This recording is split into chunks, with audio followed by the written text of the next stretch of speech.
तकलीद किसे कहते हैं? तकलीद बगैर दलील के किसी की बात को मान लेना, आंख बंद करके, कोई दलील नहीं है, ना कुरान की आयत है, ना नबी की सुन्नत है, ना सहाबा का उसवा है, बस किसी ने कहा और उसके पीछे चलना शुरू हो गए। हलाल तो हलाल, हराम तो हराम, जायज तो जायज, नाजायज तो नाजायज, ये फला है, ये इमाम है, ये बुजुर्ग है, ये आला मकाम के मालिक हैं। इस हवाले के साथ बगैर दलील के उसकी बात को मानना तकलीद है।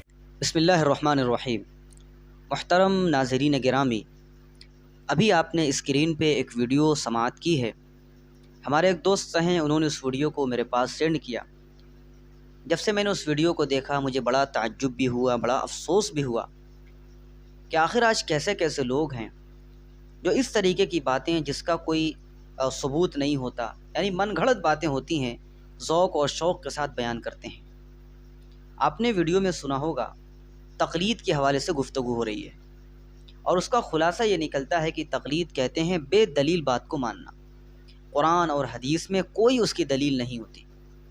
मिसाल के तौर पर अगर हम इमाम अबू हनीफ़ा रहमतुल्लाह अलैह की तक़लीद करते हैं तो इमाम अबू हनीफ़ा से अगर कोई मसला लेते हैं तो उस मसले की दलील कुरान और हदीस में नहीं होती। बताने का मकसद यही है उस वीडियो में। मैंने सोचा कि इसकी वजाहत करना ज़रूरी है ताकि ज़हन ख़राब ना हो। देखिए, ये बात सरासर गलत है। पहले आप तक़लीद का लफ्ज़ समझिए, तक़लीद की तारीफ़ अहले इल्म की नज़र में क्या है उसको समझिए ताकि बात अच्छी तरीके से समझ में आए। मैं आपको बताऊं कि तक़लीद कहते हैं बात दलील बात को बिला मुतालिबे दलील के मानना, और उस वीडियो में क्या है, बेदलील बात को मानना। और मैं कहता हूँ बात दलील बात को मानना बिला मुतालिबे दलील के मानना, दोनों में फ़र्क समझिएगा। दलील मौजूद है लेकिन मुक़ल्लिद उस दलील का मुतालिबा नहीं करता। उसकी एक मैं मिसाल देता हूँ, बात अच्छी तरीके से समझ में आएगी। अगर कोई आदमी जाता है डॉक्टर के वहाँ इलाज कराने के लिए, डॉक्टर ने उसके मरज़ को देखा और दवा लिख दी। कभी आपने सुना कि किसी मरीज़ ने डॉक्टर से ये कहा हो कि डॉक्टर साहब ये दवा मेरे मरज़ में काम करेगी, आपके पास क्या प्रूफ है, क्या दलील है, पहले उसको लाइए फिर हम दवा खाएंगे। लेकिन मरीज़ ये समझता है कि डॉक्टर दवा सही देगा, दलील की रोशनी में देगा, दलील के मुआफ़िक देगा, लेकिन एतमाद मेरा है उस डॉक्टर पर, उस एतमाद की बुनियाद पर मैं उससे दलील का मुतालिबा नहीं करता। इसी को समझिए, ऐसे ही समझिए तक़लीद। जो मुक़ल्लिद होता है उसको अपने इमाम पर एतमाद है, वो जो मसला बता रहा है कुरान और हदीस के मुताबिक बतला रहा है, उस एतमाद की बुनियाद पर उससे दलील का मुतालिबा नहीं किया जाता। ऐसा हो ही नहीं सकता कि अबू हनीफ़ा कोई मसला बताए और उस मसले की कुरान और हदीस में कोई दलील मौजूद न हो सकता है लोग वहाँ तक पहुँच ना सके हों लेकिन दलील ना हो, ये बड़ी बाईद बात है। तो जब आप एक डॉक्टर पर एतमाद करके दलील नहीं मांग रहे, हम तो सहाबा के शागिर्द पर एतमाद करके उससे दलील का मुतालिबा नहीं कर रहे। आइए मैं आपको बताऊं कि तक़लीद की डेफिनेशन क्या है। तक़लीद कहते हैं बात दलील बात को बिला मुतालिबे दलील के मानना, यह तक़लीद है। अब आप कहेंगे कि आपने कहाँ से ये बात कही, मैं आपको हवाले देता हूँ। किताब उठाइए कश्शाफ इस्तिलाहातिल फ़ुनून में हज़रत थानवी रहमतुल्लाह अलैह ने भी यही तारीफ़ की है। हज़रत थानवी फरमाते हैं तक़लीद कहते हैं किसी का कौल महज इस हुस्न ज़न पर मान लेना कि यह दलील के मुआफ़िक बतलाएगा और उससे दलील का मुतालिबा न करना। हुसामी की शरह नामी, इसको उठा के पढ़ लीजिए।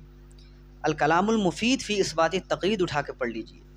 इसके अलावा बेशुमार किताबें हैं जहाँ पे यही आपको मिलेगा, जिसका ख़ुलासा मैं अर्ज़ कर रहा हूँ। हो सकता है अल्फाज का तगय्युर हो कि बात दलील बात होगी, बिला मुतालिबे दलील के होगी, ये तक़लीद है। बेदलील बात को मानना ये तक़लीद नहीं है। साथ साथ मैं एक मसले की और वजाहत करता हूँ, ये भी समझने का है। लोग ये समझते हैं कि जब कुरान और हदीस मौजूद है तो फिर हमें तक़लीद की क्या ज़रूरत है। आप अच्छी तरीके से समझिए कि तक़लीद किन मसाइल में होती है और किन मसाइल में नहीं होती। शरीयत के मसाइल दो किस्म के हैं, एक वाज़ेह हैं, हर आदमी समझ सकता है, इसमें कोई तक़लीद नहीं है। एक किस्म के मसाइल वो हैं जो गैर वाज़ेह हैं, जिन्हें कहा जाता है कि ये मसाइल इज्तिहादिया हैं, और इन्हीं मसाइल इज्तिहादिया में तक़लीद होती है। साथ साथ मैं एक मसले की और वजाहत कर देना चाहता हूँ, अच्छी तरीके से समझिएगा। 5 किस्म के मसाइल हैं जिनमें तक़लीद होती है, इसके अलावा किसी में तक़लीद नहीं होती। और ये 5 किस्म के मसाइल वो हैं जो लोग तक़लीद की मुखालफत करने वाले हैं, वो भी इन मसाइल में बग़ैर तक़लीद के अमल नहीं कर सकते। उसमें से पहली किस्म ये है गैर मनसूसा। मतलब क्या है, वो मसाइल जो कुरान और हदीस में लिखे हुए नहीं हैं। आप कहाँ जाइएगा, ایسی جگہوں پہ تقلید ہوتی ہے۔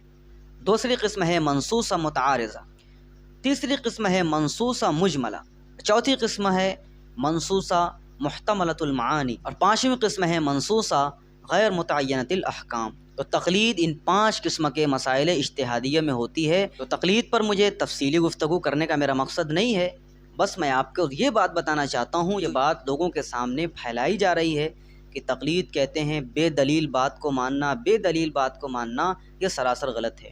بات دلیل بات کو بلا مطالبہ دلیل کے ماننا یہ تقلید ہوتی ہے۔ اور تقلید کہاں اور کن مسائل میں ہوتی ہے میں نے آپ کے سامنے اس کی بھی وضاحت کر دی۔ انشاءاللہ کبھی ہم اس پر تفصیلی گفتگو کریں گے، یہ سارے مسائل حل ہوتے چلے جائیں گے انشاءاللہ۔ اللہ تعالی ہمیں دین کی صحیح سمجھ عطا فرمائے۔